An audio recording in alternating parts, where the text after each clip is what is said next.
ইফতার মানেই খেজুর। ইফতারের প্রধান উপকরণ হচ্ছে খেজুর। এটা খাওয়া সুন্নত। তো আমরাও ইফতার শুরু করি খেজুর দিয়ে। এই যে দেখুন 2 রকমের খেজুর ধুয়ে নিয়েছি। খেজুর ধুয়ে রেডি করে এখানে আবার আনারস কেটে নেওয়া হয়েছে। আসলে রোজা ভাঙার পরে মুখে দেওয়ার সময় একটু ফল হলে মুখের রুচিটা ফেরত আসে, তাই খালি পেটে আনারস খাওয়া যেমন ভালো, তেমনি তাই তো আনারস নিয়ে নিয়েছি। আর এই যে এখানে পেঁয়াজও ভেজে নিয়েছি। আসলে ইফতারে তো রোজ ভাজা পোড়া খাওয়া যায় না, তো মাঝে মাঝে তো একটু করা লাগে, তাই এই আয়োজন। এখানে নিয়ে নিয়েছি বুরিন্দা। এটা বাসায় বানানো না, এটা কেনা বুরিন্দা। এটাকে কেউ বুরিন্দা বলে, কেউ বুন্দিয়া বলে, আরও কী কী নাম আছে আমার ঠিক জানা নাই, তবে আমরা বুরিন্দাই বলি।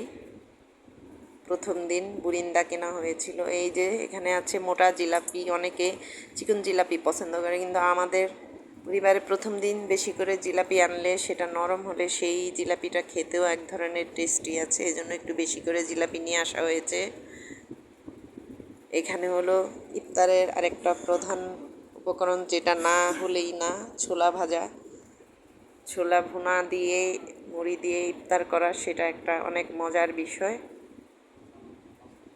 দেখুন ছোলাগুলা কিন্তু সুন্দর ইয়াম্মি হয়েছিল। এগুলো ইফতারের পরের ভিডিও। এখানে আছে মরিচ ভাজা, তারপরে আছে আলু ভাজা, আর আছে বেগুনি ভাজা। 3 রকমের ভাজা একটা প্লেটেই রাখা হয়েছে, পরে সবার প্লেটে প্লেটে দিয়ে দেওয়া হবে, এই জন্য এই ব্যবস্থা। এই যে দেখুন বেগুনিগুলা অনেক সুন্দর হয়েছে, যদিও অনেক দাম রোজায় বেগুনি। এই যে টোটাল ইফতারটা এখানে দেখালাম। আসলে ইফতার তো সবই কমন আইটেম, সবারই একই থাকে, তবুও আমরা কি কি একদিন করলাম সেটাই আপনাদের সাথে শেয়ার করলাম আর কি। এই যে এখন হলো প্লেটে সাজিয়ে নিয়েছি সবগুলো ইফতার। ছোলাটা রেখে দিয়েছি, ওইটা নামাজের পরে সবাই খাবে, তাই প্লেটে দেওয়া হয় নাই। তো এখন প্লেটে প্লেটে ইফতার সাজিয়ে দেওয়া হয়ে গেছে। আজানের আর বেশি সময় বাকি নাই। এই যে ইফতার সামনে নিয়ে বসে থাকা, এটারও একটা আনন্দ, এটাও অনেক ভালো লাগে।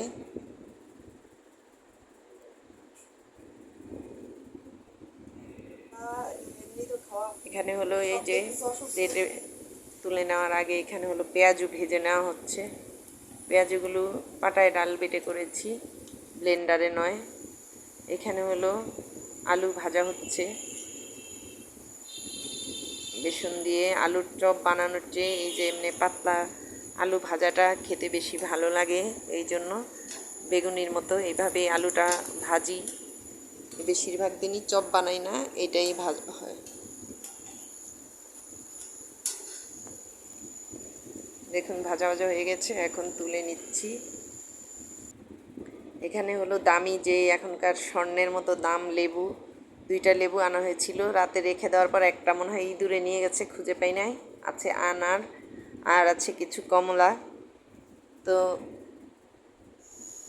এই তো এখানে হলো বড়া, যখন বসিয়েছিলাম প্রথমে বড়াগুলো ভাজা হচ্ছে, এখনও উল্টাই নাই, সেই অবস্থায় আর কি। অনেক টাইম লাগে, কিন্তু খেতে অনেক ভালো লাগে বড়া ভাজা। এখানে হলো মোটা যে মরিচগুলো আছে, সেই মরিচগুলো ভেজে নেওয়া হচ্ছে বেসনে চুবিয়ে, একটু কেচি দিয়ে তার আগে একটু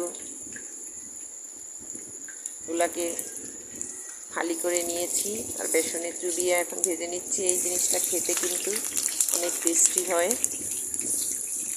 আপনারাও একবার খেয়ে দেখতে পারেন। এই তো বেগুনি ভাজা হচ্ছে। আসলে আমি টোটাল যে আপনাদেরকে ইফতারটা দেখিয়েছি, এখন কিভাবে কিভাবে বানালাম সেটার একটু রিক্যাপটা দেখানোর চেষ্টা করছি। তো আমার ভিডিওটি যদি ভালো লাগে সবাই লাইক কমেন্ট